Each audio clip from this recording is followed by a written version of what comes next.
Nanginginig ang kamay ni Dr. Amara habang nakatitig sa dugo ang babaeng nasa operating table, ang babaeng sumira sa kanyang pamilya.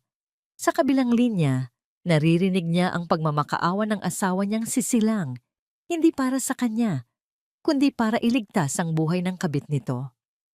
Hawak ni Amara ang scalpel na pwedeng tumapos sa lahat, habang ang sarili niyang puso ay parang pinipira-piraso ng katotohanan. Sa oras na ito, pipiliin ba niya ang sinumpaang tungkulin o ang hustisya para sa sariling damdamin?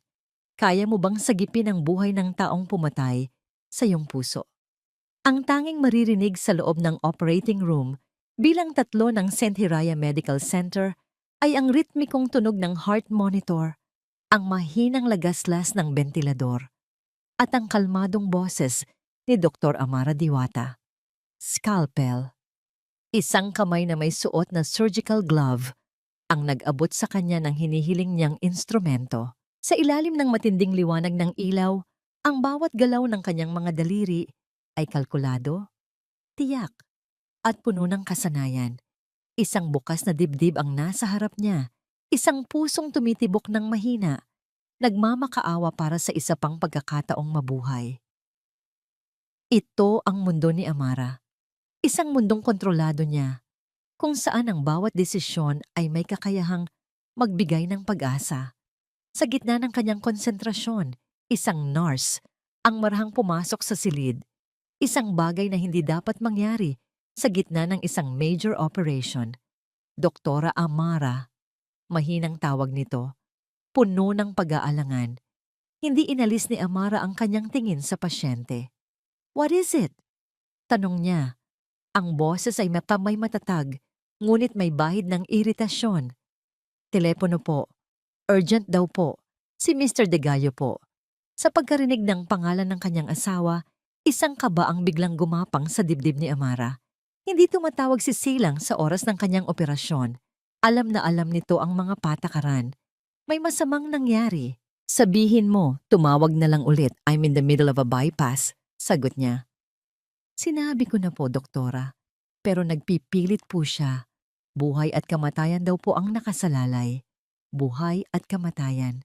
Parang may pumitik sa loob ni Amara. Dahan-dahan niyang itinaas ang kanyang tingin mula sa pasyente at ibinigay ang pansamantalang kontrol sa kanyang assistant surgeon.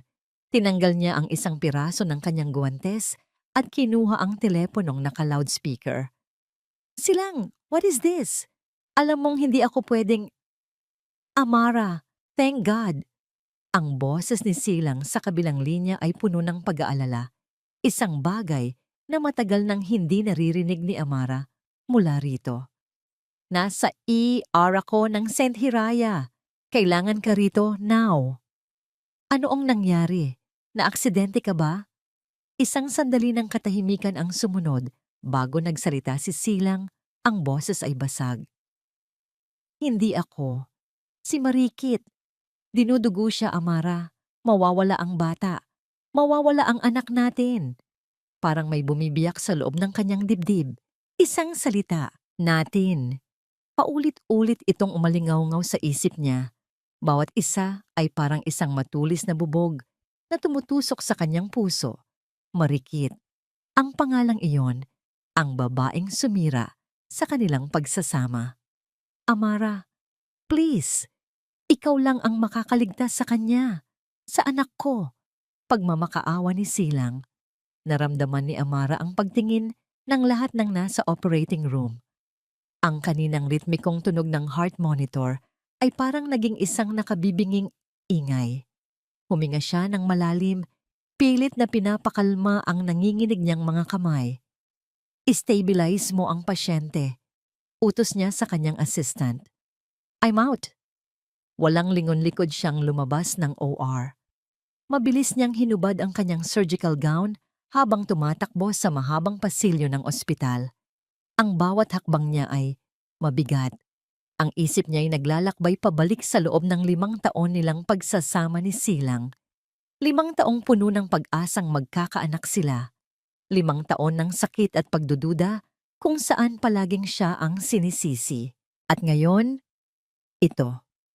Nakita niya si Silang sa labas ng emergency room. Ang mamahalin nitong damit ay gusot, ang mukha ay hindi maipinta. Nang makita siya nito, agad itong lumapit at hinawakan siya sa braso. Ang pagkakahawak nito ay mahigpit, desperado. Amara, salamat! Hinawi ni Amara ang kamay nito. Ang mga mata niya ay kasing lamig ng bakal. Huwag mo akong hawakan. Please, Amara, nagmamakaawa ako. Para na lang sa bata. Tinitigan niya ang lalaking minsan niyang minahal ng buong buhay niya. Ngayon, wala na siyang makita, kundi isang estranghero, isang duwag, isang sinungaling. Gagawin ko ang trabaho ko, Silang. Sabi niya, ang boses ay walang emosyon. Dahil doktor ako. Pero huwag na huwag mong iisipin na ginagawa ko ito para sa'yo. Pumasok siya sa loob ng ER. Sa isang kama sa gitna ng lahat, nakahiga si Marikit Soliman. Maputla, walang malay, at duguan. Ang babaeng ipinalit sa kanya. Ang babaeng nagdadala ng anak na ipinagkait sa kanya. Ipinikit ni Amara ang kanyang mga mata sa isang saglit. Inisip niya ang sumpaan niya bilang isang doktor. Ang sumpang iligtas ang buhay, kanino man ito. At nang muli niyang imulat ang mga ito, wala nang Amara Diwata na asawa. Ang naroon na lang ay si Dr. Diwata, ang siruhano. Lumipas ang halos isang oras, nagawa niyang patigilin ang pagdurugo. Nagawa niyang stabilize ang kondisyon ni Marikit hanggang sa dumating ang espesyalista sa OBGYN para tapusin ang operasyon. Naisalba niya ang dalawang buhay. Ang buhay ng kabit ng kanyang asawa at ang buhay ng anak nito sa labas. Paglabas niya ng ER, pagod na pagod, naabutan niya si Silang na naghihintay. Isang ngiti ng ginhawa ang sumilay sa mga labi nito. Salamat, Amara. Alam kong hindi na niya ito pinatapos. Tinitigan niya ito ng diretso sa mga mata. Ang lahat ng sakit, lahat ng galit, lahat ng pagtataksil na tiniis niya ay nagtipon sa isang malamig at matatag na desisyon. Ako ang gumawa ng paraan para mabuhay siya, sabi ni Amara. Ang bawat salita ay mabigat at pinal. Pero simula ngayon, tapos na tayo. Ang katahimikan sa loob ng bago niyang apartment ay halos nakabibingi. Isang maliit na espasyo na may iisang kwarto, sala at kusina. Amoy bagong pintura at walang anumang palamuti. Ito ang kanlungan ni Amara. Malayo sa malapalasyong bahay na tinirhan niya kasama si Silang sa loob ng 5 taon. Ang tanging kasama niya ay si Yaya Ginhawa, ang matandang kasambahay na nag-alaga sa kanya mula pagkabata. Nakaupo ito sa isang sulok, hindi mapigilan ang paghikbi habang pinagmamasdan si Amara na nag-aayos ng iilang damit sa aparador. Nak, sigurado ka na ba talaga rito? Tanong ni Yaya Ginhawa. Ang boses ay nanginginig. Ang liit-liit nito. Hindi ka sanay sa ganito. Baka naman pwede niyo pang pag-usapan ni Silang. Marahang lumingon si Amara. Isang maliit at pilit na ngiti ang ibinigay sa matanda. Ito po ang kailangan ko ngayon, Yaya. Katahimikan. Lumapit siya at hinawakan ang kamay nito. Huwag na po kayong umiyak. Mas kailangan ko po ang tapang niyo ngayon. Subalit ang kanilang pag-uusap ay biglang natigil nang bumukas ng malakas ang pinto. Si Silang de Gallo, nakatayo roon, ang mga mata ay nag-aapoy sa galit. Ang dibdib ay umaalon sa bawat hininga. Amara, what is the meaning of this? Sigaw niya hindi pinansin ang takot sa mukha ni Yaya Ginhawa. Iginuhit niya ng tingin ang kabuuan ng maliit na apartment. Ano to? Isang dula-dulaan? Nagpapalipas ka lang ba ng sama ng loob? Sige na, tama na ang drama. Umuwi na tayo. Hindi kumibo si Amara. Ipinagpatuloy niya ang pagtutupi ng damit. Ang kanyang kalmadong kilos ay lalong nagpasiklab sa galit ni Silang. Lumapit ito sa kanya. Ang boses ay bumaba. Naging isang mapanganib na bulong. Look, I'm sorry, okay? Nagkamali ako. Pero naisalba mo naman sila. 'Di ba? Quits na tayo. Anong gusto mo? Bagong kotse? Bakasyon sa Europe? Just name it, Amara. But stop this nonsense. Doon na huminto si Amara. Dahan-dahan siyang humarap sa lalaki. Walang bakas ng luha o sakit sa kanyang mga mata. Tanging isang malamig na katatagan. Walang anumang halaga ang kayang bumili sa dangal ko, Silang. Tumawa si Silang ng mapakla. Dangal? 5 taon kitang binuhay na parang reyna. 5 taon na ibinigay ko sa iyo ang lahat. At ito ang isusukli mo sa akin dahil lang sa isang pagkakamali. Isang alaala ang biglang pumasok sa isip ni Amara. Isang hapon sa isang malamig na klinika, 2 taon na ang nakalipas. Ang mabait na doktor na nagsasabing, "You're perfectly healthy, Dodra Diwata. There's no medical reason why you can't conceive." At pagkatapos, ang matalas na boses ng kanyang biyenan sa isang family dinner, "Kailan mo ba kami bibigyan ng apo, Amara? O baka naman isang baog na manugang ang nakuha ng anak ko?" Lahat ng sakit, lahat ng kahihiyan, lahat ng luhang pumatak sa gabi habang yakap-yakap ang sarili. Tiniis niya ang lahat ng iyon dahil sa pag-aakalang siya ang may problema. Dahil sa pag-aakalang kailangan niyang protektahan ang ego ng kanyang asawa. Hindi lang ito isang pagkakamali. Silang, sabi ni Amara, ang boses ay matatag. Ito ay 5 taon ng kasinungalingan. Naglakad siya patungo sa kanyang bag na nakapatong sa maliit na mesa. Mula roon, kinuha niya ang isang brown na sobre. Ang sobreng naglalaman ng katotohanang matagal niyang itinago. Ang katotohanang siya lang ang nakakaalam. Bumalik siya sa harap ni Silang at walang salitang inihagis ang sobre sa ibabaw ng mesa. Isang mahinang kalabog ang nilikha nito, ngunit ang bigat nito ay parang isang pagsabog sa loob ng silid. "Basahin mo," utos niya. Ang boses ay kasing tigas ng bato. At pagkatapos, "Huwag ka nang magpapakita sa akin kailanman." Nangunot ang noo ni Silang. May pagtatakang kinuha niya ang sobre at binuksan ito. Habang binabasa niya ang mga nakasulat sa papel, unti-unting nagbago ang ekspresyon sa kanyang mukha. Ang kaninang pagmamataas ay napalitan ng pagkalito, pagkatapos ay pagkabigla, at sa huli, isang malalim na kahihiyan na mabilis na naging isang nagniningas na galit. Ang resulta ng isang semen analysis at sa ilalim nito, naka-bold at naka-underline ang mga salitang azoospermia, 0 sperm count. Itinaas niya ang kanyang tingin kay Amara. Ang mga mata ay nanlilisik. Hindi siya makapaniwala. Ang sikretong iningatan niya sa buong buhay niya. Paano mo nalaman to?"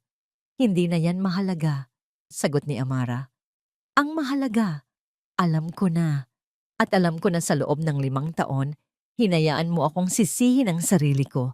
Hinayaan mong yurakan ng pamilya mo ang pagkatao ko. Hinayaan mo akong magdusa sa isang kasalanang hindi ko ginawa." Ang kahihiyan sa mukha ni Silang ay biglang naglaho at napalitan ng purong galit. Ang kanyang ego, ang kanyang pagkalalaki, ay dinurog sa isang iglap. Sa isang kilos na puno ng panggigigil, kinuyumos niya ang papel at pinunit ito ng pira-piraso. "You will regret this, Amara," sabi niya sa pagitan ng nagngangalit na mga ngipin. Ang bawat salita ay isang sumpa. "Sinisira mo ang buhay ko, kaya sisirain ko rin ang sayo. Sisirain ko ang pangalan mo, sisirain ko ang lahat sayo." Hindi naghintay ng matagal si Amara para maramdaman ang bigat ng banta ni Silang. Ang digmaan ay hindi nagsimula sa isang sigaw, kundi sa isang bulong. Isang makamandag na bulong na mabilis kumalat sa digital na mundo. Isang umaga, habang nagkakape sa pantry ng ospital, napansin niyang tumahimik ang mga kasamahan niyang nurse nang siya'y pumasok. Ang mga masayang kwentuhan ay napalitan ng mga pilit na ngiti at mga matang umiiwas sa kanya. Naramdaman niya ito, ang malamig na simoy ng pag-iisa. Kinuha niya ang kanyang telepono at doon niya nakita ang dahilan, isang blind item sa isang sikat na online gossip blog. Wala itong pangalan, ngunit ang mga detalye ay kasing linaw ng salamin. Sino itong isang kilalang lady surgeon mula sa isang prestihiyosong ospital sa syudad na umano'y tinanggihang sagipin ang buhay ng isang pasyenteng inooperahan dahil sa personal na away? Nakarating sa aming chikadora na ang ugat pala ng lahat ay isang ahas sa pagitan ng doktora at ng kanyang bilyonaryong asawa. Halos mabitawan ni Amara ang kanyang tasa. Ang bawat salita ay isang dagok. Ang kanyang pangalan, ang kanyang propesyon, na binuo niya sa loob ng maraming taon, ay unti-unting dinuduungisan ng isang kasinungalingang binalot sa tsismis. Kinagabihan, hindi na niya natiis. Nagmaneho siya papunta sa bahay ng kanyang ama, si Dr. Luz Vimindo Diwata, isang retiradong doktor na iginagalang sa kanilang larangan. Sa lumang hardin ng kanilang tahanan, sa ilalim ng puno ng mangga, kung saan siya naglaro noong bata pa, doon niya ibinuhos ang lahat. Makinig na mabuti si Dr. Luz Vimindo. Ang mukha ay kalmado, ngunit ang mga mata ay nagpapakita ng malalim na pag-aalala para sa anak. Nang matapos magsalita si Amara, hinawakan niya ang mga kamay nito. "Anak," sabi niya sa isang malumanay ngunit matatag na boses. "Sa mundo natin, ang reputasyon ay kasing halaga ng buhay na sinasalba natin at hindi hahayaan ng ama mo na sirain ng isang makasariling tao ang pangalang pinaghirapan mong itayo. Pero pa, napaka-imposible ng laban, makapangyarihan si Silang. Kayang-kaya niyang baliktarin ang lahat. Ang katotohanan, Amara, ang pinakamalakas na sandata," sagot ng ama. Pero minsan, kailangan ng katotohanan ng isang magaling na mandirigma para ipaglaban ito sa korte. Kumuha ito ng isang papel mula sa bulsa. "May kaibigan akong huwes." Ibinigay niya ang pangalan na to. Sinabi niya, kung may isang taong kayang harapin ang mga degalyo, siya na yon. Nakasulat sa papel ang isang pangalan. Attorney Kiro Luwalhati. Kinabukasan, nag-aalangan man ay pinuntahan ni Amara ang address na ibinigay sa kanya. Isang mataas na gusali sa puso ng Makati. Ang opisina ng Luwalhati Law Firm ay nasa pinakatuktok. Pagbukas ng pinto ng elevator, isang malawak at minimalistang espasyo ang bumungad sa kanya. Ang sahig ay gawa sa itim na marmol. Ang mga pader ay salamin na nagpapakita ng buong syudad. At ang mga muebles ay kulay abo at walang palamuti. Ang lugar ay marangya, ngunit malamig.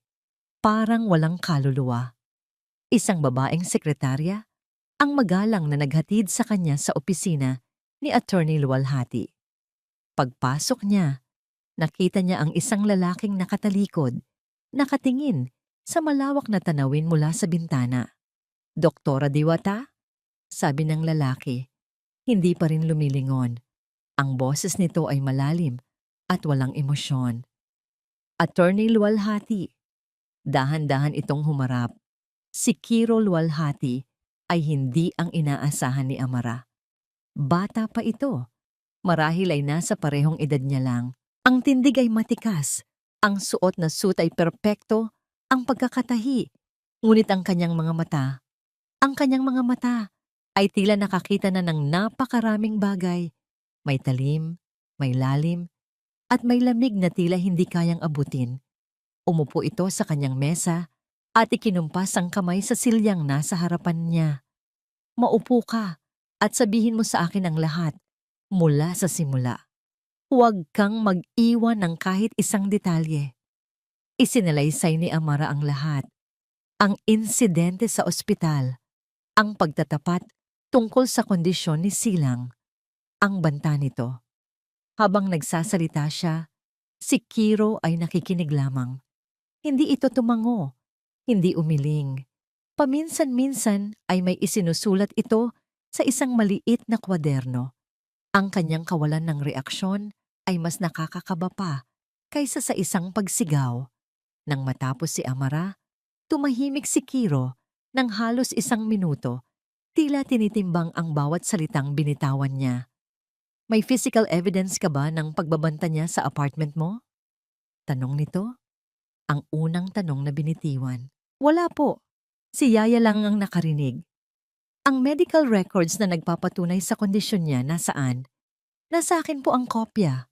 Tumango ito ng marahan. Ipinatong nito ang kanyang mga kamay sa mesa at tinitigan siya ng diretso.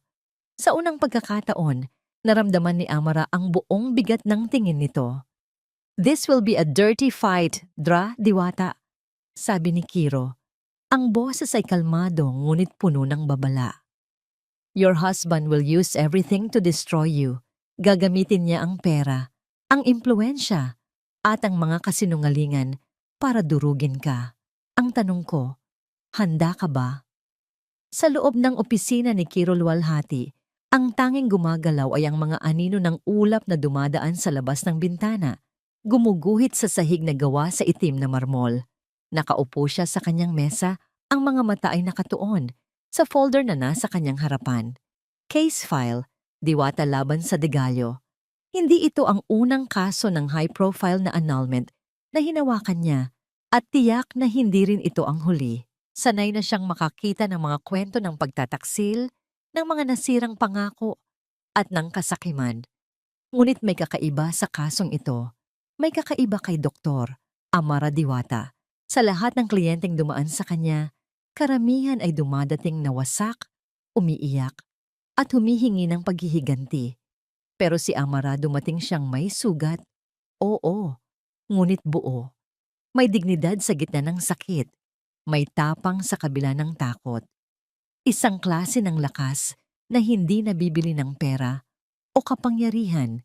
Isang bagay na wala sisilang Degallo. Hayop, mahinang bulong ni Kiro sa sarili habang binabasa ang mga detalye. Alam niya kung gaano kalaki ang network ni Silang. Ang lalaki ay may mga koneksyon sa media, sa politika, sa halos lahat ng sulok ng lipunan.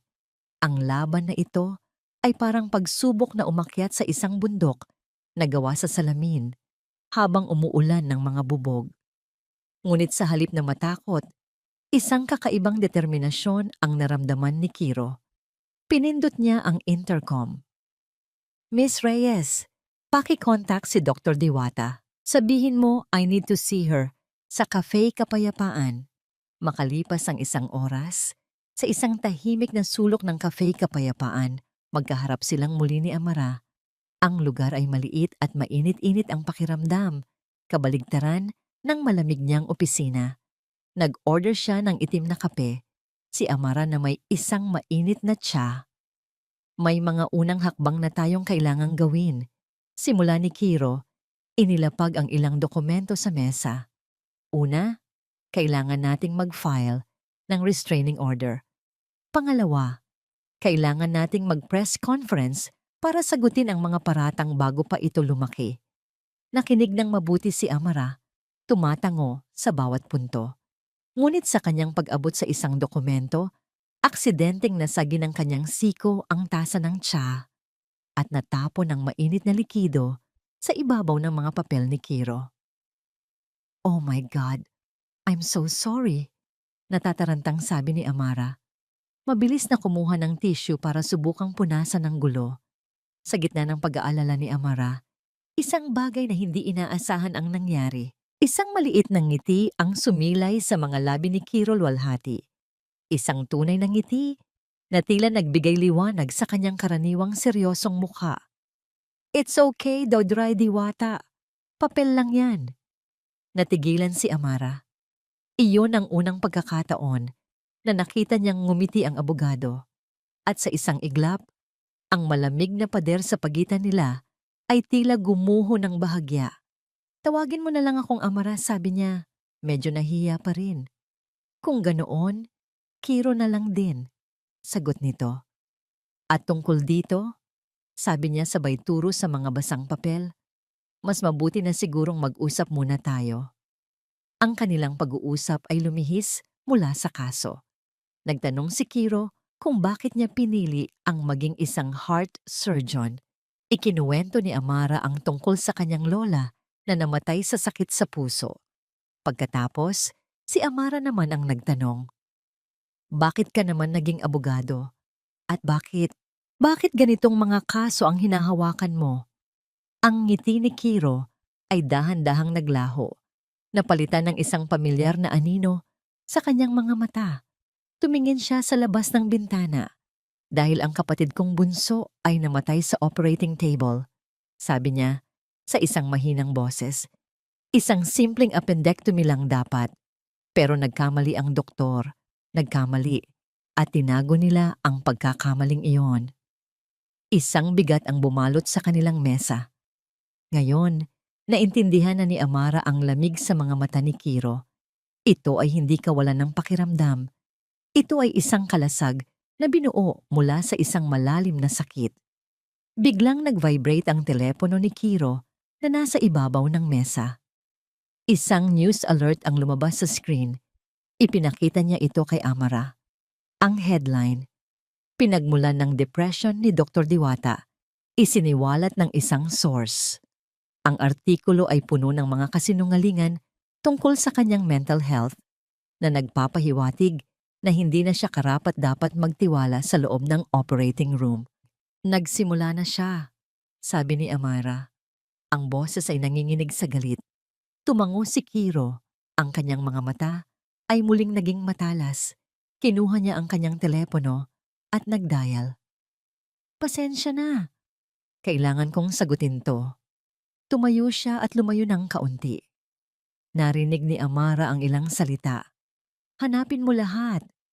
Kahit ang pinakamaliit na butas. Background check, lahat. Pagbalik niya sa mesa, ang kanyang muka ay seryoso. Ngunit nang magtama ang kanilang mga mata, may bahid ng pangaalo sa tingin nito.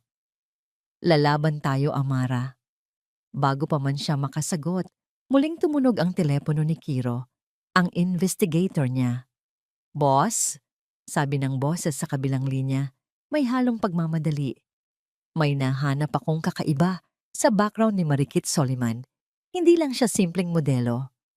Mabigat ang hangin sa loob ng conference room ng Lualhati Law Firm. Nakatitig si Amara sa mga litrato at dokumentong nakalatag sa mahabang mesa, mga ebidensyang hinukay ng team ni Kiro, Marikit Soliman, panimula ni Kiro habang naglalakad-lakad sa harap ng whiteboard. O mas kilala sa pangalang Maria Santos sa Cebu at Kitty Salvador sa Davao. Nanlaki ang mga mata ni Amara.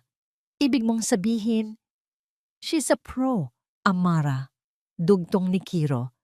3 beses na siyang nasangkot sa mga kaso ng estafa at blackmail sa mga mayayamang negosyante, pero laging naaareglo sa labas ng korte. Binabayaran siya para tumahimik at umalis. Napahawak si Amara sa kanyang noo. At ngayon, si Silang naman ang target niya. Exactly. Pero si Silang ang pinakamalaking isda na nabingwit niya at mukhang desidido siyang huwag pakawalan nito. Biglang bumukas ang pinto at pumasok ang sekretarya ni Kiro. Dala ang isang tablet. Attorney, doktora, kailangan niyo po itong makita. Live ngayon sa showbiz ngayon. Inilapag nito ang tablet sa mesa. Sa screen, nakita nila si Marikit. Ibang-iba ang itsura nito kumpara sa babaeng duguan sa ER noong nakaraang linggo. Nakasuot ito ng puting bestida, walang makeup at mukhang napakahina. Hawak-hawak niya ang kanyang tiyan habang panay ang punas ng luha gamit ang panyo. Ang interviewer, na halatang kampi sa kanya, ay nagtanong sa madamdaming boses. Marikit, ano ang masasabi mo sa mga naglalabasang balita na sadyang pinabayaan ka ni Doktor? Diwata sa operating room, tumingin si Marikit sa kamera. Ang mga mata ay puno ng amo. Ayoko po siyang sisihin, hikbi ni Marikit. Ang bawat salita niya ay parang asido sa pandinig ni Amara. Naiintindihan ko po siya. Sino ba naman ako? Isang hamak na nagmamahal lang. Siguro kung ako ang nasa posisyon niya, magdadalawang isip din akong iligtas ang babaeng sumira sa pamilya ko. Napakuyom ang mga kamao ni Amara. Napakagaling. Sa pamamagitan ng hindi pagsisi sa kanya, Pinalalabas ni Marikit na totoong nagdalawang isip si Amara. Pinalalabas niyang totoo ang tsismis na inuna ni Amara, ang galit kaysa sa tungkulin. Nagpapasalamat pa rin po ako, patuloy ni Marikit. Humahagulgol na. Dahil sa huli, pinili pa rin niyang iligtas kami ng baby ko. Doktora, Diwata, kung nanonood ka man, pinapatawad na kita. Pinapatawad? Bulalas ni Amara, napatayo sa sobrang galit. Siya ang nanira ng buhay ko, tapos siya pa ang magpapatawad? Pinatay ni Kiro ang tablet. Ang mukha nito ay seryoso, ngunit may halong pagkabahala. She's playing the victim card perfectly. Ang publiko, madaling makuha sa awa. Bago pa man humupa ang galit ni Amara, tumunog ang kanyang cellphone. Ang medical director ng Saint Hiraya. Sinagot niya ito. Ang kamay ay nanginginig. Hello, Director? Doktora Diwata. Ang boses sa kabilang linya ay formal at malamig. Napanood mo ba ang interview? The board has decided. Masyadong mainit ang issue. The hospital's reputation is taking a hit. Director, alam niyong ginawa ko ang lahat. Alam ko, Amara. But perception is reality. I'm sorry, pero suspended ka muna indefinitely. Habang gumugulong ang investigasyon ng Ethics Committee, napaupo si Amara sa silya.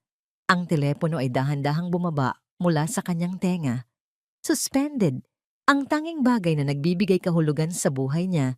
Sa gitna ng kaguluhang ito, ang pagiging doktor ay kinuha na rin sa kanya. Amara, tawag ni Kiro. Tumingin siya sa abogado. Ang mga luha ay tuluyan ng pumatak. Wala na, Kiro. Tinanggal na nila ako. Nanalo na siya. Katahimikan. Sa gitna ng kanyang pagluluksa, may kumatok muli sa pinto. Ang sekretarya ulit, may dalang isang brown envelope. Sorry po sa abala, pero may nagpadala po nito sa reception. Para daw po kay Dr. Diwata. Walang return address. Kinuha ni Kiro ang envelope at inabot kay Amara. Buksan mo. Sa nanginginig na mga kamay, pinunit ni Amara ang selyo. Inaasahan na niyang isa na naman itong banta o legal notice mula kay Silang. Pero hindi. Isang litrato ang nahulog mula sa envelope. Luma na ito, medyo gusot sa gilid. Kuha ito sa isang bar o nightclub. Sa litrato, makikita si Marikit. Nakadress ng sexy, tumatawa ng malakas, habang nakakandong sa isang lalaki. Ang lalaki ay nakayakap sa bewang ni Marikit at mukhang matalik na matalik sila. Pero hindi sisilang ang lalaki.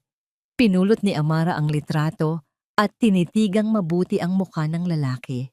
Parang namumukaan niya ito. Isang pamilyar na mukha sa mga business magazine na binabasa ni Silang dati. Kiro, tawag niya. Ang boses ay biglang nabuhayan ng kung anong kuryente. Kilala ko ang lalaking to. Lumapit si Kiro at tinignan ang litrato. Sino? Tumingin si Amara kay Kiro. Ang pag-asa ay muling sumisindi sa kanyang mga mata. Ito si Mr. Velasquez, ang mortal na kaaway ni Silang sa negosyo. Nakita ko ang pagbabago sa mga mata ni Amara. Kanina lang, para siyang isang kandilang paubos na ang mitya, pagod, luhaan at handa ng sumuko. Pero ngayon, habang hawak niya ang litrato, may bumalik na kislap sa kanyang mga mata. Isang kislap na pamilyar sa akin. Ito ang tingin ng isang siruhano na nakakita ng paraan para maisalba ang pasyente sa huling sandali. Sigurado ka ba, Amara? Tanong ko habang pinag-aaralan ang mukha ng lalaki sa litrato. Mabigat na akusasyon to. Rocco Velasquez is not just a rival. He's a shark in the business world. Sigurado ako, Kiro. Mabilis na sagot ni Amara. Inilatag niya ang litrato sa mesa at itinuro ang isang detalye. Tingnan mo yung relo. Limited edition na Patek Philippe. Si Silang ang nagkwento sa akin yan dati. Galit na galit siya dahil inunahan siya ni Velasquez sa pagbili niyan sa auction. Hinding-hindi ko makakalimutan ang mukha niya. Tumango ako. Mabilis kong kinuha ang telepono ko at tinawagan si Jigs, ang head investigator ko. Jigs, kailangan ko ng flight records at hotel bookings ni Rocco Velasquez sa nakalipas na 6 na buwan. Ngayon na. At alamin mo kung nasaan siya nung mga petsang sinabi ni Marikit na nasa probinsya siya. Habang hinihintay namin ang impormasyon, nagsimula kaming bumuo ng timeline sa whiteboard ng opisina. Kailan nagsabi si Silang na buntis si Marikit? Tanong ko. Hawak ang marker. 4 months ago? Sagot ni Amara. Nakatayo sa tabi ko. Ang mga braso ay nakahalukip-kip. Pero bago yon, mga 2 months prior, madalas mawala si Marikit. Ang sabi ni Silang, umuuwi raw sa Davao para asikasuhin ang may sakit na ina. Sinulat ko ang mga petsa sa board. September, Davao. Ilang minuto lang ang lumipas, tumunog ang laptop ko. Email mula kay Jigs. Binuksan ko ito at agad na hinanap ang buwan ng Setyembre. Napangiti ako nang mapakla. Bingo! Lumapit si Amara sa screen. Ano yon? Tingnan mo to. Turo ko sa flight manifest. Noong mga araw na nasa Davao daw si Marikit para sa nanay niya. Nasa Davao din si Rocco Velasquez para sa isang mining summit. At hindi lang yon, naka-check-in sila sa parehong hotel, Pearl Farm Beach Resort. Napasinghap si Amara. So ibig sabihin, hindi lang ito basta fling, Amara. Paliwanag ko, habang unti-unting nabubuo ang puzzle sa utak ko. Rocco Velasquez is Silang's biggest competitor. Kung ang babaeng ito ay karelasyon ni Rocco, at ngayon ay nasa poder ni Silang. Isa siyang espiya, dugtong ni Amara. Ang boses ay puno ng pagkamangha at galit. Ginamit niya si Silang at ang bata. Tumingin ako kay Amara. Ito na ang sandaling hinihintay namin. Ang alas. Kung tama ang hinala natin, sabi ko nang mariin. Malaki ang posibilidad na hindi kay Silang ang batang dinadala niya. Ang batang ipinagpalit niya sa'yo. Ang tagapagmana na ipinagmamalaki niya ay posibleng anak ng kaaway niya. Napaupo si Amara sa silya. Tila hinihigo ang bigat ng revelasyon. Kaya pala ganoon na lang ang takot ni Marikit na mawala ang bata. Hindi lang dahil sa pera, kundi dahil ang bata ang tiket niya para paglaruan ang 2 bilyonaryo. At yan ang magiging bala natin, sabi ko. Sa wakas may laban na kami. Kung mapapatunayan nating hindi kay Silang ang bata, guguho ang lahat ng kredibilidad nila. Mawawalan ng saysay ang pagmamahal narrative nila sa media. Sa unang pagkakataon, nakita kong ngumiti si Amara ng may pag-asa. Salamat, Kiro. Kung hindi dahil sa'yo, sumuko na sana ako. Tinitigan ko siya. Gusto kong sabihin na siya ang tunay na matapang, na ako'y instrumento lang. Pero bago pa ako makapagsalita, muling tumunog ang cellphone ko. Si Jigs ulit. Sinagot ko ito. Inaasahan ang dagdag na detalye tungkol kay Velasquez. Jigs, good job sa flight records. Ano pang nakuha mo? Pero sa kabilang linya, hindi ang pamilyar na boses ng tagumpay ang narinig ko. Ang boses ni Jigs ay nanginginig, puno ng kaba. Boss, masama ito. Huwag muna kayong magdiwang. Nawala ang nangiti sa labi ko. Anong problema? May nag-leak, boss. Ngayon lang lumabas sa social media at ipinadala sa lahat ng news outlets. Nag-leak na ano? Tumingin si Amara sa akin. Nararamdaman ang pagbabago ng mood ko. Medical records, boss. Medical records ni Dr. Diwata nung residency pa siya. So, public record naman ang iba dyan. Hindi yun ang problema, boss. Sagot ni Jigs. At naramdaman ko ang panlalamig ng sikmura ko sa susunod niyang sinabi. Pineke nila. May dokumento dito na nagsasabing nagkaroon siya ng malpractice 5 years ago. Na nakapatay siya ng pasyente dahil sa kapabayaan at tinakpan lang daw ito ng tatay niya. Napahawak ako sa mesa. Tumingin ako kay Amara na nagtatanong ang mga mata. Boss, kalat na. Trending na ang hashtag #KillerDoctor. Ibinaba ko ang telepono. Ang kamay ko ay mahigpit na nakakuyom. Akala namin hawak na namin ang alas. Pero hindi namin inasahan na handang magsunog ng buong gubat ang kalaban para lang manalo. Kiro, tawag ni Amara. Ang boses ay may halong takot. Anong nangyari? Huminga ako ng malalim. Inunahan nila tayo, Amara. At sa pagkakataong ito, puntirya nila hindi lang ikaw, kundi pati ang pangalan ng tatay mo. Ang liwanag mula sa screen ng laptop ang tanging ilaw sa madilim na kwarto ni Amara. Kanina pa siya nakatitig sa dokumentong naka-attach sa viral post, isang death certificate at incident report mula sa ospital kung saan siya nag-residency 5 taon na ang nakararaan. Ang pangalan ng pasyente, Roberto Cruz. Ang sanhi ng pagkamatay, surgical error, severed artery. At sa ilalim nito ang lagda ng attending physician na nagpatunay na walang nangyaring pagkakamali, Dr. Luz Vimindo Diwata. Kasinungalingan, bulong ni Amara, ang boses ay garalgal. Wala akong pasyenteng Roberto Cruz. Walang namatay sa operating table ko noong residency. Pero ang mundo ay hindi nakikinig sa katotohanan. Nakikinig ito sa kung ano ang maingay. Ang comment section ay parang isang hukay ng mga ahas. Kaya pala ang yabang protektado ng tatay. Killer doctor! Dapat tanggalan ng lisensya yan. Kawawa yung pamilya ng namatay. Justice for Roberto Cruz. Napahagulgol si Amara. Hindi dahil sa sarili niya, kundi dahil sa pangalan ng ama niya. Ang pangalang iningatan nito sa loob ng 40 taon, ngayon ay kinakaladkad sa putik ng dahil sa kanya. Biglang tumunog ang telepono.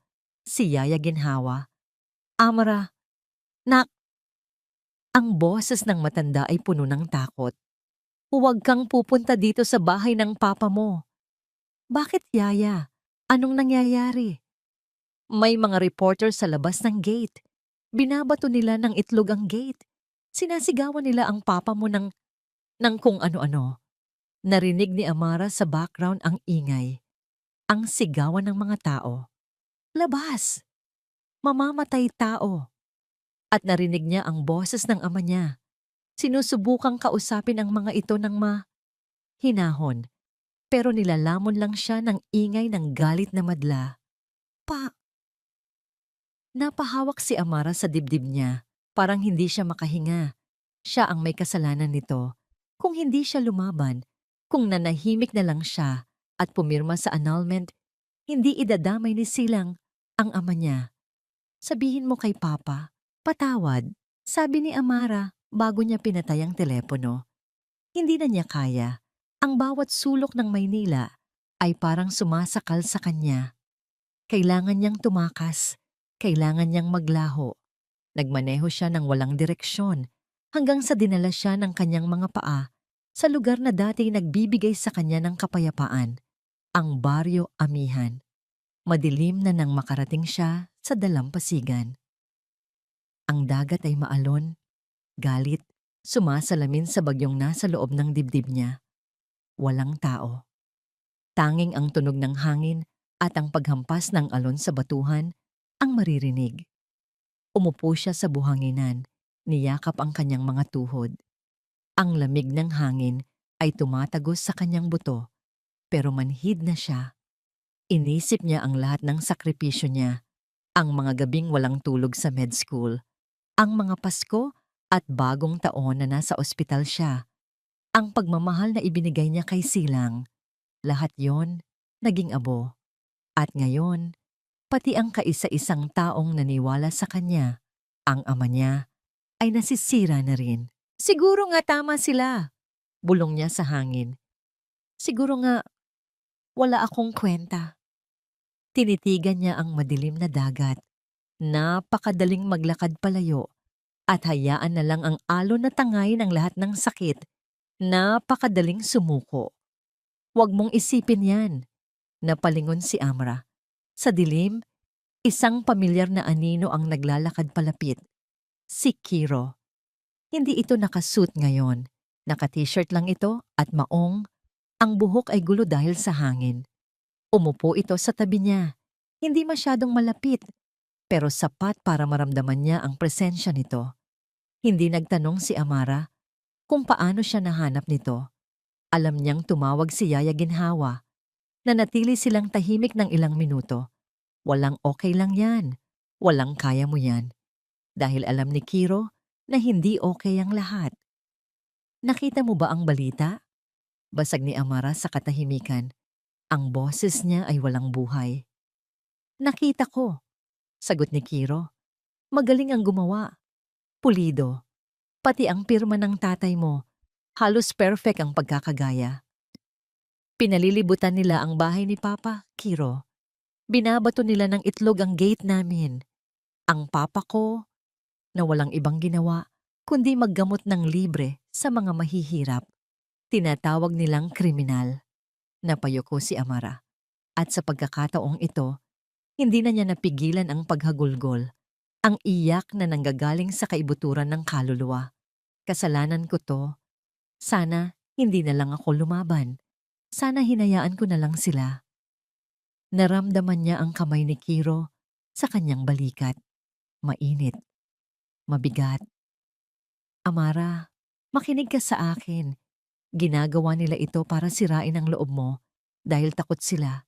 Alam nilang hawak natin ang katotohanan tungkol sa bata.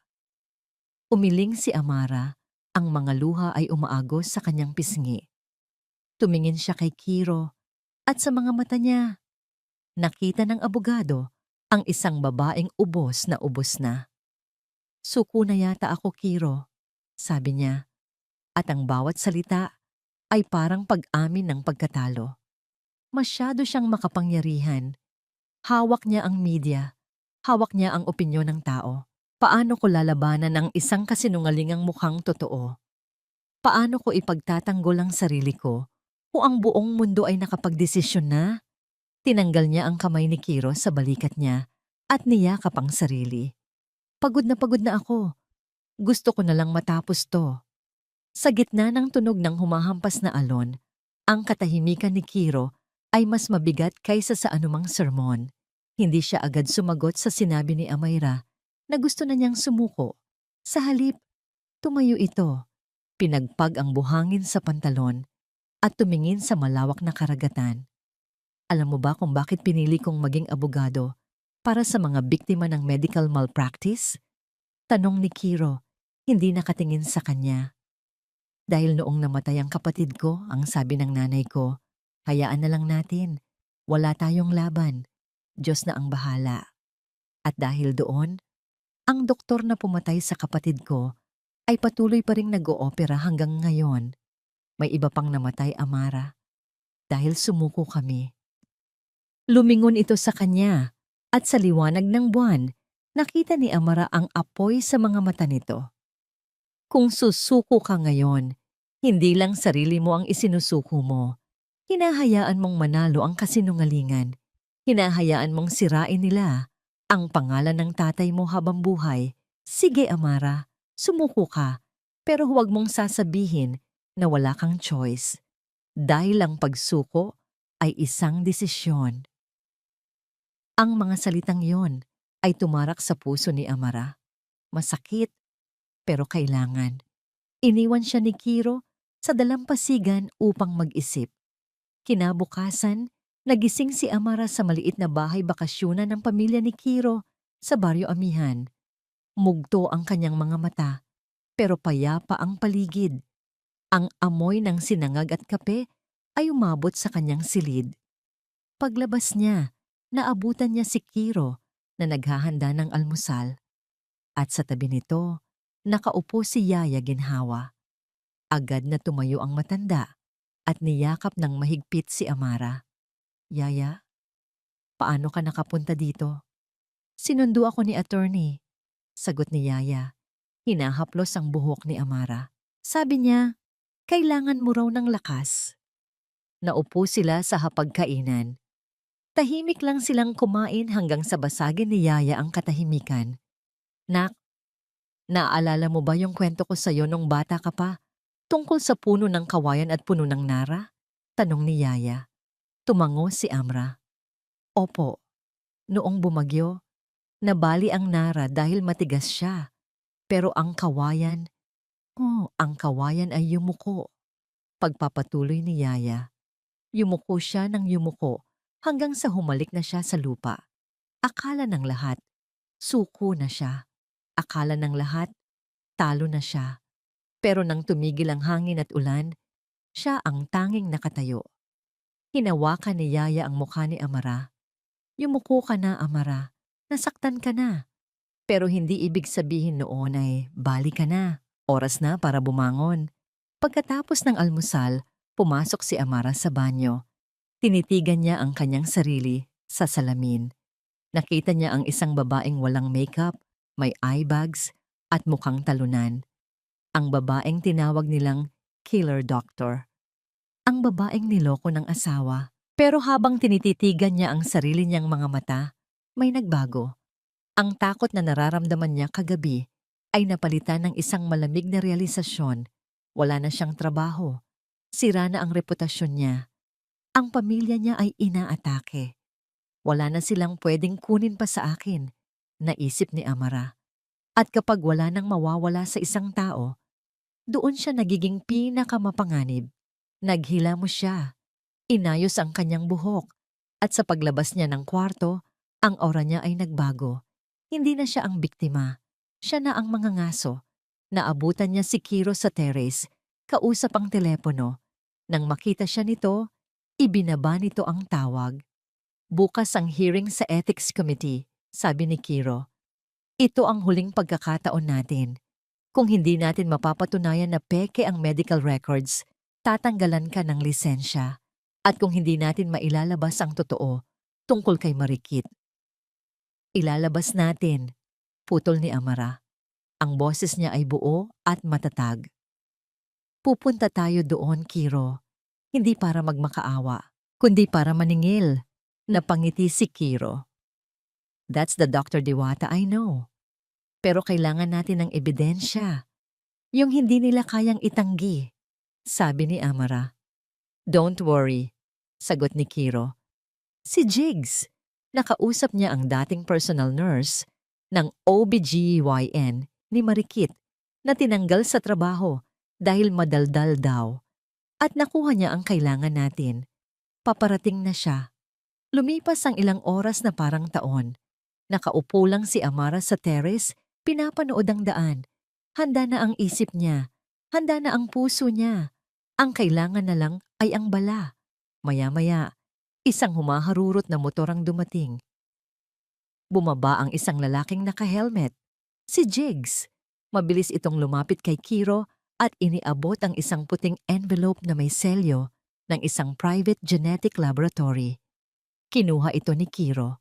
Tumingin siya kay Amara bago dahan-dahang binuksan ang selyo. Hinugot niya ang papel. Binasa niya ang nilalaman. Ang kanyang mga mata ay nanlaki ng bahagya. At pagkatapos ay tumingin siya kay Amara ng diretso. Isang ngiti ng tagumpay ang gumuhit sa mga labi ng abogado. Positive? Sabi ni Kiro. Hawak ang papel na parang isang espada. Hindi kay silang ang bata. At may pruweba tayo kung kanino talaga. Lumapit si Amara at kinuha ang papel. Binasa niya ang resulta. Ang DNA markers ay nagtutugma sa DNA sample na nakuha nila mula sa disposable coffee cup ni Rocco Velasquez. Napahigpit ang hawak ni Amara sa papel. Ito na. Ito ang katapusan ng mga kasinungalingan. Tumingin siya sa malayo, kung saan palubog na ang araw. Oras na para tapusin ang laban na to. Kiro, bukas magugunaw ang mundo nila. Malamig ang hangin sa loob ng conference hall ng St. Hiraya Medical Center. Pero hindi ito galing sa aircon. Galing ito sa mga tingin ng mga taong nakapaligid sa mahabang mesa. Ang Ethics Committee, ang Board of Directors, at ang mga abogado. Sa gitna ng katahimikan, pumasok si Dr. Amara Diwata. Hindi siya nakasuot ng scrubs o lab gown. Nakasuot siya ng isang itim na power suit. Ang buhok ay nakapusod ng maayos. At ang kanyang mukha ay walang bahid ng takot. Sa likod niya, nakasunod si attorney. Kiro Luwalhati, bitbit ang isang itim na briefcase, kalmado at matikas. Sa kabilang panig ng mesa, nakaupo na sila. Si Silang Degalo, suot ang kanyang mamahaling Italian suit, ay nakaupo ng prenteng-prente, tila may-ari ng buong lugar. Sa tabi niya ay si Marikit, nakaputing bestida na naman, mukhang anghel na naapi. Hinihimas-himas ang kanyang tiyan habang panay ang sulyap sa mga miyembro ng komite. Nang magtama ang paningin ni na Amara at Silang, ngumisi ang lalaki. Isang ngisi ng panunuya, "Talo ka na," ang sinasabi ng mga mata nito. Pero hindi nagpatinag si Amara. Tinaasan lang niya ito ng kilay at umupo sa pwesto niya nang may dignidad ng isang reyna. Sa likuran, nakita ni Amara ang kanyang ama, si Dr. Luz Vimindo, katabi si Yaya Ginhawa. Matanda na ang ama niya, at ang iskandalong ito ay nagdagdag ng maraming taon sa mukha nito. Pero nginitian siya nito at tumango. "Laban, anak." Nagsimula ang pagdinig. Tumayo ang abogado ni Silang, isang matandang lalaki na kilala sa pagiging agresibo. Agad nitong inilatag ang ebidensya, ang mga pinekeng medical records, mga kagalang-galang na miyembro ng komite, panimula ng abogado. Ang boses ay umaalingaw-ngaw. Ang kasong ito ay hindi lamang tungkol sa isang asawang napabayaan. Ito ay tungkol sa pattern ng kapabayaan. Hawak ko ang mga dokumento na nagpapatunay na si Dr. Diwata, noon pa man, ay may kasaysayan ng malpractice. May namatay na pasyente sa ilalim ng kanyang pangangalaga at ito ay pinagtakpan ng kanyang maimpluwensyang ama. Napasinghap ang ilang miyembro ng board. Tumingin sila kay Amara na may halong pandidiri. Gusto sanang sumigaw ni Amara. Gusto niyang sabihin kasinungalingan ang lahat. Pero naramdaman niya ang kamay ni Kiro na pumatong ng bahagya sa braso niya sa ilalim ng mesa. Wait, ang ibig sabihin nito. Nagpatuloy ang abogado ni Silang. Tinatawag si Marikit sa witness stand. Lumapit si Marikit, umaaktong hirap na hirap maglakad. Umiiyak na naman ito bago pa man makapagsalita. "Miss Soliman," tanong ng abogado ni Silang, "ano ang naramdaman mo noong nasa operating room ka?" "Natakot po ako," hikbi ni Marikit. "Narinig ko po si Dr. Amara. Sinabi niya na sana mamatay na lang ako at ang anak ko. Takot na takot po ako para sa baby ni Silang. Ito lang po ang alaala ng pagmamahalan namin." Tumingin si Silang kay Marikit. Umaarte ring nasasaktan at hinawakan ng kamay nito. "Shh, tahan na, mahal. Nandito na ako." Ang buong kwarto ay nakuha sa drama nila. Nakita ni Amara ang awa sa mukha ng mga direktor. Panalo na sana sila sa opinyon ng lahat. "Your Honor," sabi ni Kiro, tumatayo ng dahan-dahan. "Mayroon lang po akong ilang katanungan sa witness." Naglakad si Kiro palapit kay Marikit. Wala siyang dalang papel. Wala siyang dalang ebidensya sa kamay. Nakapamulsa lang siya. "Miss Soliman," simula ni Kiro, ang boses ay malumanay. Halos pala kaibigan. "Napakaganda ng kwento mo. Ramdam na ramdam ng lahat ang pagmamahal mo sa anak na dinadala mo." Tumango si Marikit, pinupunasan ang luha. "Opo, attorney. Ang anak ko ang buhay ko.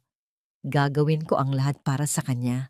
Siya ang bunga ng pagmamahalan namin ni Silang." "Talaga?" tanong ulit ni Kiro. "Kahit anong mangyari, poprotektahan mo siya?" "Opo, kahit buhay ko pa ang kapalit. At bilang isang ina, sigurado akong gusto mong lumaki ang anak mo na kilala ang tunay niyang ama, hindi ba? Dahil ang karapatan ng bata ang pinakamahalaga sa lahat." Nangunot ang noo ni Silang. Tumingin siya kay Kiro, tila nakakaramdam ng panganib sa direksyon ng tanong. "Siyempre naman po," sagot ni Marikit. Medyo nag-aalangan na. Si Silang ang ama, wala nang iba. Ngumiti si Kiro, pero hindi ito ang ngiting ibinigay niya kay Amara sa coffee shop. Ito ay ngiti ng isang lobo na na-corner na ang kanyang biktima. "Mabuti naman kung ganoon, Miss Soliman, dahil kung talagang mahal mo ang anak mo at kung talagang wala kang tinatago, Naglakad si Kiro pabalik sa mesa nila Amara. Binuksan niya ang kanyang briefcase at inilabas ang isang puting sobre na may selyo ng DNA laboratory. Itinaas niya ito sa ere para makita ng lahat. Nanlaki ang mga mata ni Marikit. Nawala ang kulay sa mukha ni Silang. Kung gayon, patuloy ni Kiro, ang boses ay naging matalim at puno ng awtoridad. Wala sigurong magiging problema kung isusumite natin ito bilang ebidensya. Tumingin si Kiro kay Marikit, diretso sa mata. Dahil ang hawak ko ay ang katotohanang kanina mo pa pilit na itinatago. Parang huminto ang pag-ikot ng mundo sa loob ng conference hall. Ang lahat ng mata ay nakapako sa puting sobrang hawak ni Attorney Kiro Luwalhati. Objection! Sigaw ng abogado ni Silang, halatang natataranta. Walang kinalaman ang paternity ng bata sa kaso ng medical malpractice. May kinalaman ito, Your Honor. Sagot ni Kiro ng mabilis at matalim. Hindi ibinababa ang sobre. Dahil ito ang motibo ng lahat. Ang buong kasong ito ay itinayo sa pundasyon ng isang kasinungalingan upang pagtakpan ng isang mas malaking panloloko. Tumingin ang chairman ng board kay Kiro, pagkatapos ay kay Silang na namumutla na. Aloud, buksan mo ang ebidensya, attorney. Sa gitna ng nakabibinging katahimikan, dahan-dahang pinunit ni Kiro ang selyo ng sobre. Ang tunog ng napupunit na papel ay parang kulog sa tahimik na silid. Inilabas niya ang dokumento. Tumingin muna si Kiro kay Marikit, na ngayon ay nanginginig na sa kanyang upuan. Ang mga luha ay totoo, na dahil sa takot. Pagkatapos, bumaling siya kay Silang. Mr. Degalo, sabi ni Kiro, ang boses ay kalmado, ngunit may bigat ng isang hatol. Ipinagmamalaki mo sa buong mundo na ang batang dinadala ni Miss Soliman ay ang iyong tagapagmana, ang iyong dugo at laman. Naglakad si Kiro palapit sa mesa ng board at inilatag ang papel. Ayon sa DNA analysis na isinagawa ng independent laboratory, ang probability na ikaw ang ama ng batang dinadala ni Miss Soliman ay 0%. Napasinghap ang buong kwarto. Ang mga bulungan ay sumabog. Ano? Sigaw ni Silang. Tumayo siya ng padabog. Halos tumaob ang kanyang upuan. Hinablot niya ang papel mula sa mesa at binasa ito. Ang kanyang mga mata ay nanlaki. Ang ugat sa kanyang leeg ay lumubo sa galit. Imposible to. Pineke niyo to. Hindi kami ang namimeke ng dokumento dito, Mr. Degalo, sagot ni Kiro ng malamig. Pero hindi lang yan. Kung hindi ikaw ang ama, sino? Bumalik si Kiro sa kanyang briefcase at naglabas ng isa pang set ng mga litrato at dokumento. Ito ang flight records at hotel bookings.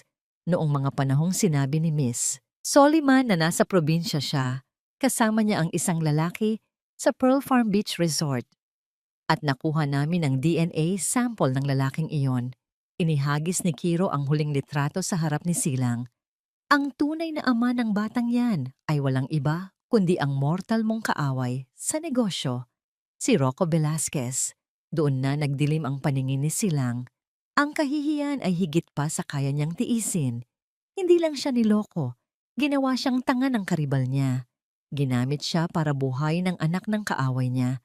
Dahan-dahan siyang lumingon kay Marikit. Ang mukha ni Silang ay hindi na mukha ng tao. Ito ay mukha ng isang demonyo. Rocco? Ang boses niya ay parang dagundong. Sa lahat ng tao, si Rocco? Silang, maniwala ka. Mahal kita. Humahagulgol na si Marikit. Umaatras sa kanyang upuan. Paliwanagan kita. Natakot lang ako. Manloloko. Sigaw ni Silang. Akmang susugurin niya si Marikit. Ang kamao ay nakakuyom, handang manakit. Nagkagulo sa loob ng hall. Security! Security! Uwes sigaw ng chairman. Mabilis na pumasok ang mga gwardya at pinigilan si Silang. Nagpupumiglas ito, sumisigaw ng mga mura. Habang si Marikit ay napaupo sa sahig, humahagulgol at niyayakap ang kanyang tiyan, ang kanyang maskara ng pagiging inosente ay tuluyan ng nabasag. Sa gitna ng kaguluhan, tumayo si Dr. Amara Diwata. Hindi siya sumigaw, hindi siya nagwala. Nanatili siyang kalmado sa gitna ng bagyo. At dahil sa kanyang katahimikan, unti-unting tumigil ang lahat para tumingin sa kanya. Tumingin siya kay Silang na hawak-hawak ng mga gwardya, ang lalaking dati niyang minahal, na ngayon ay isang kaawa-awang anino ng kasakiman. 5 taon silang, sabi ni Amara. Ang boses niya ay hindi malakas, pero umaabot sa bawat sulok ng silid. 5 taon mong ipinaramdam sa akin na ako ang may kulang, na ako ang sira. Pero sa huli, ang pagkatao mo pala ang sira na hindi kayang ayusin ng kahit sinong doktor. Bumaling siya sa board of directors. Ang mga kamay ko ay ginawa para magligtas ng buhay, hindi para pumatay. Ang narinig niyo ngayon ay ang katotohanan. Ibinabalik ko sa inyo ang lisensya ko, hindi dahil kailangan ko itong patunayan, kundi dahil ang pangalan ko ay hindi nararapat sa ospital na naniwala sa kasinungalingan bago sa katotohanan. Tinanggal niya ang kanyang ID at ipinatong sa mesa. Ang chairman ng board, na halatang hiyang-hiya sa naging takbo ng pangyayari, ay tumikhim. Dr. Diwata, please, hindi mo kailangang gawin yan. Tinatanggap namin ang ebidensya. Ang kaso laban sa iyo ay dismissed at magsasampa kami ng kaso laban kay Mr. De Gallo at Miss Soliman para sa fraud at falsification of documents. Napatingin si Silang kay Amara. Ang mga mata ay puno ng pagsisisi at pagkatalo. Amara. Pero tumalikod na si Amara. Naglakad siya palabas ng hall, kasunod ang kanyang ama at si Yaya Ginhawa. Sa may pintuan, huminto siya at tumingin kay Kiro. Nagkatitigan sila. Wala nang kailangang sabihin. Ang paghinga ni Amara ay maluwag na. Ang bigat sa kanyang dibdib ay nawala. Sa wakas, tapos na ang digmaan. Ngumiti si Kiro, isang nangiting puno ng paghanga at respeto. At sa unang pagkakataon, sa mahabang panahon, ngumiti rin si Amara pabalik. Isang ngingiti ng tagumpay, isang ngiti ng kalayaan. Mabilis na kumalat ang balita, mas mabilis pa sa apoy na tumupok sa tuyong damo. Sa loob lamang ng 1 linggo, ang pangalang De Gallo, na dati kasing kahulugan ng kapangyarihan at yaman, ngayon ay naging simbolo ng kahihiyan. Nakaupo si Amara sa sala ng bahay ng kanyang ama. Pinapanood ang balita sa telebisyon. Ipinapakita ang footage ni Silang na pilit na tinatakpan ang muka habang isinasakay sa police mobile. Kinasuhan siya ng multiple counts ng falsification of public documents at fraud. Ang kanyang kumpanya ay bumagsak ang stocks at ang mga investors ay nagsasagawa ng mass pull-out. Si Rocco Velasquez naman ay naghain ng sarili niyang demanda laban kay Marikit, na ngayon ay nagtatago na at pinaghahanap ng batas. Pinatay ni Amara ang TV. Wala siyang naramdamang tuwa. Wala ring awa. Tanging isang malalim na pakiramdam ng katarungan. Tapos na. Ang bagyo ay humupa na at ang mga nagkalat na basura ay dahan-dahan nang nililinis. Tumayo siya at kinuha ang huling kahon ng kanyang mga gamit. Ito na ang huling araw niya sa Maynila. Tinanggap ng ospital ang kanyang resignation nang may panghihinayang, ngunit buo ang loob ni Amara. Hindi na siya ang doktor na nagtatrabaho para sa palakpak o para sa titulo. Kailangan niyang hanapin muli ang puso ng kanyang panggagamot at ang puso ng kanyang sarili. Handa ka na ba, anak? Tanong ng kanyang amang si Dr. Luz Vimindo na nakatayo sa pintuan habang karga ang isang kahon ng libro. Ngumiti si Amara. Opo, pa. Mas handa na ako ngayon kaysa noon. Nagpa siyang manatili si Amara sa Baryo Amihan. Doon, sa lugar kung saan ang hangin ay malinis at ang dagat ay tapat, doon niya gustong magsimula muli. Pagdating nila sa baryo, sinalubong sila ng pamilyar na amoy ng dagat at ng mainit na yakap ni Yaya Ginhawa na nauna na roon para ayusin ang bahay. Ang bahay bakasyunan ay simple lang, malayo sa karangyaan ng dati niyang buhay, pero puno ito ng init at pagmamahal. Kinahaponan, habang naglalakad si Amara sa dalampasigan, pinapanood ang paglubog ng araw na nagpipinta ng kulay kahel at lila sa langit. Naramdaman niya ang isang presensya sa kanyang likuran. Hindi niya kailangang lumingon para malaman kung sino ito. Ang tibok ng puso niya ang nagsabi sa kanya, "Maganda ang sunset ngayon, no? No?" Ang baritonong boses ni Kiro luwalhati. Lumingon si Amara. Nakasuot ito ng puting linen shirt at shorts, nakatapak sa buhangin. Ibang-iba sa attorney luwalhati na nakasuot ng suit at armor sa loob ng korte. Ang Kiro na nasa harap niya ngayon ay mas maaliwalas, mas bukas. Sobra, sagot ni Amara. Salamat sa pagpunta, Kiro. Alam kong busy ka sa firm. Lumapit si Kiro at tumabi sa kanya. Sabay silang tumingin sa dagat. Natapos ko na ang turnover ng mga kaso ko. Nag-leave muna ako. Gulat na napatingin si Amara sa kanya. Nag-leave? Ang isang Kiro luwalhati, magpapahinga? Tumawa ng mahina si Kiro. Ang tawa niya ay musika sa pandinig ni Amara. Narealize ko, Amara, na sa tagal kong pakikipaglaban para sa hustisya ng iba, nakalimutan ko ng mabuhay para sa sarili ko. At narealize ko rin, tumingin siya kay Amara. Ang mga mata ay puno ng emosyong matagal nang kinikimkim. Na ayaw kong magising isang araw na panalo nga ako sa lahat ng kaso. Pero talo naman ako dahil wala sa tabi ko ang taong gusto kong makasama. Naramdaman ni Amara ang pag-init ng kanyang pisngi. Ang hangin ay tila tumigil sa pag-ihip. Kiro! Hinawakan ni Kiro ang kamay niya. Ang palad nito ay mainit at magaspang, palad ng isang taong handang protektahan siya. Noong una kitang makita sa opisina ko, akala ko isa ka lang sa mga kliyenteng dadaan at aalis. Pag-amin ni Kiro. Pero noong nakita kitang lumaban, noong nakita kitang bumangon kahit na dinudurog ka na ng mundo, doon ko nalaman na ikaw ang pinakamatapang na taong nakilala ko. At hindi ko yata kayang hayaan kang maglakad mag-isa dito sa dalampasigan. Napaluha si Amara, hindi dahil sa sakit, kundi dahil sa sobrang kaligayahan. Sa loob ng mahabang panahon, sanay siyang maging tagapag-alaga, ang tagabigay, ang nagsasakripisyo. Ngayon lang niya naramdaman na may handang sumalo sa kanya. Akala ko, sira na ako, bulong ni Amara. Akala ko, wala nang magmamahal sa isang babaeng puno ng sugat at iskandalo. Dahan-dahang inangat ni Kiro ang mukha ni Amara gamit ang kanyang kamay. Ang mga sugat mo ang nagpapatunay na nagmahal ka at lumaban ka.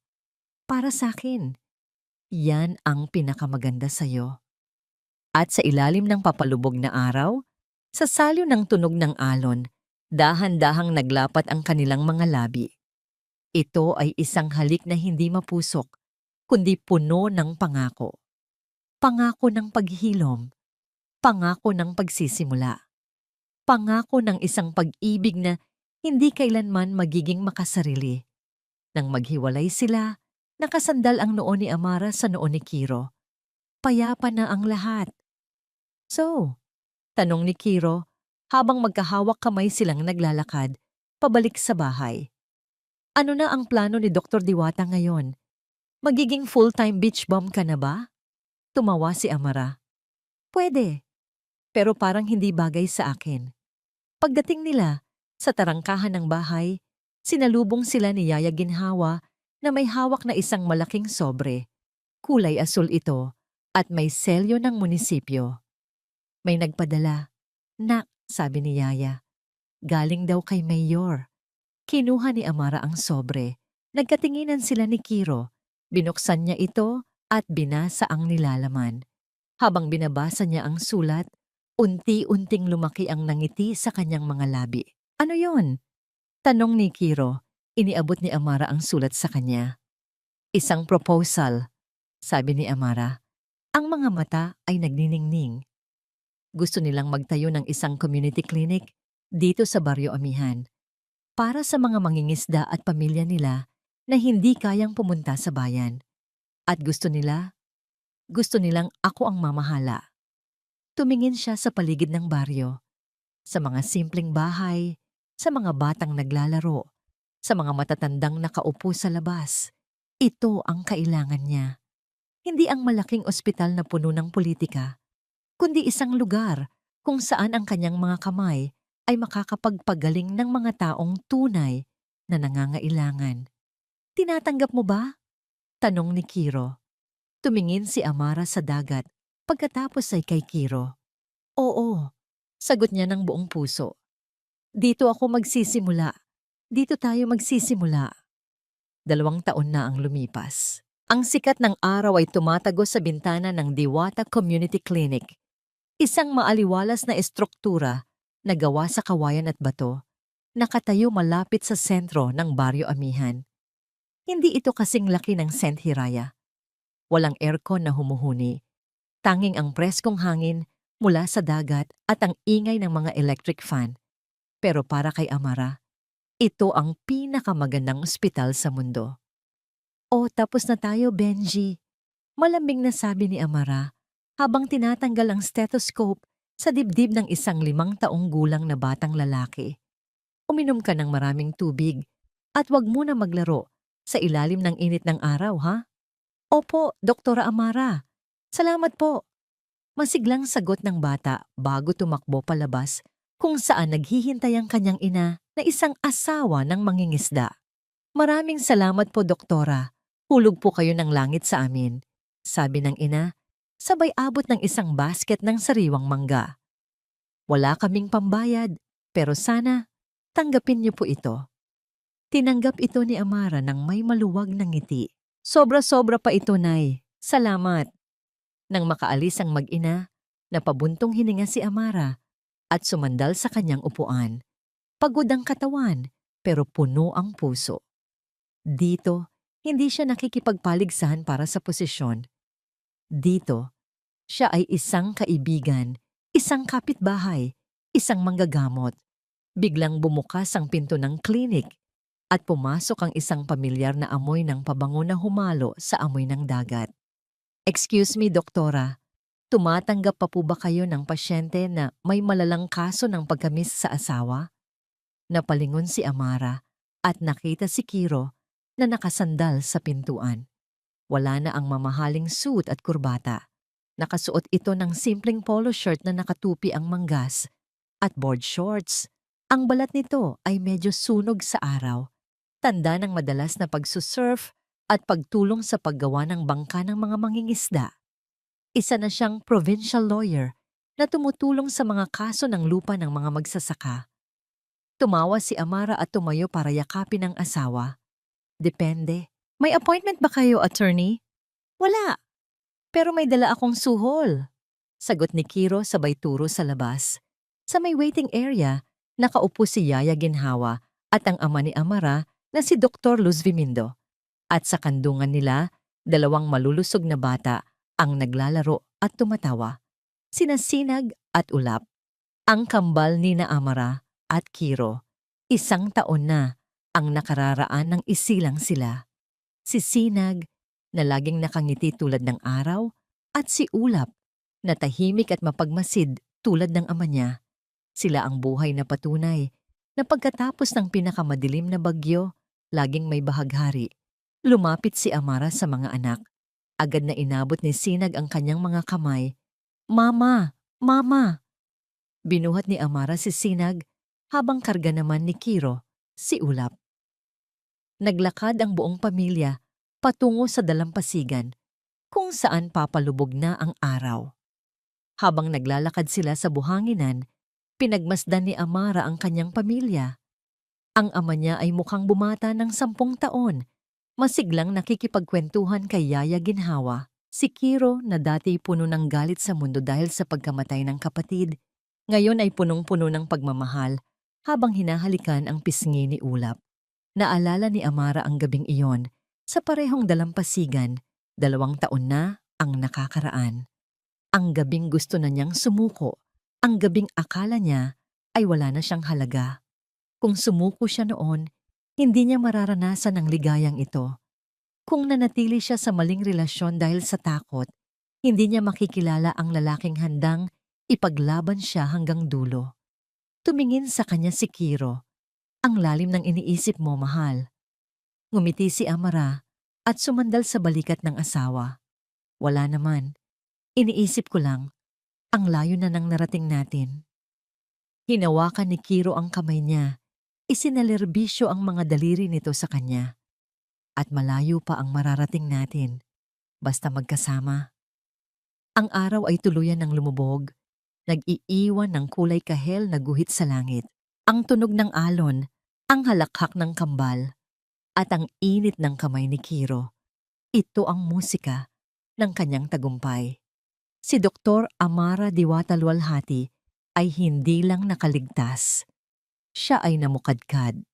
Natagpuan niya ang tunay na lunas sa sakit ng puso. Hindi gamot, hindi operasyon, kundi ang pagpapatawad sa sarili, ang pagtindig sa katotohanan, at ang pagtanggap sa pag-ibig na nararapat para sa kanya. Uwi na tayo? Tanong ni Kiro. Tumango si Amara.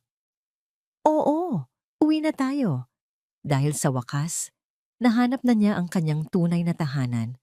Mga minamahal, ang kwento ni Amara ay paalala sa atin na ang pagpapatawad ay hindi nangangahulugang pananatili sa isang sitwasyong sumisira sa atin. Minsan, ang pinakamatapang na anyo ng pagmamahal ay ang pagpili sa sarili at pag-alis sa mga taong hindi marunong magpahalaga sa atin. Tandaan, hindi nasusukat ang halaga ng isang babae sa pagkakaroon ng anak o asawa, kundi sa kanyang busilak na puso at katatagan sa gitna ng unos. Ang tunay na happy ending ay hindi ang pagkakaroon ng perpektong buhay, kundi ang pagkakaroon ng payapang kalooban. Maraming salamat po sa pagsama sa amin sa paglalakbay ni na Amara at Kiro. Napaluha ba kayo? Nagalit? O kinilig? Gusto naming marinig ang inyong damdamin. I-comment sa ibaba kung anong parte ng kwento ang pinakatumatak sa inyo. May kakilala rin ba kayong katulad ni Amara na lumaban at nagtagumpay? I-share nyo na ang kwento nila. Hindi dito nagtatapos ang ating paglalakbay. Marami pa pong kwentong kasing ganda at mas puno ng aral dito sa aming channel. Kung nagustuhan nyo ang kwentong ito, huwag kalimutang i-like ang video, i-share sa pamilya at mga kaibigan, at mag-subscribe na rin para lagi kayong updated sa mga susunod pa naming kwento. I-click nyo ang notification bell para kayo ang unang makarinig kapag may bago kaming upload. Pagpalain po kayo ng Panginoon, kayo at ang inyong buong pamilya. Hanggang sa muli.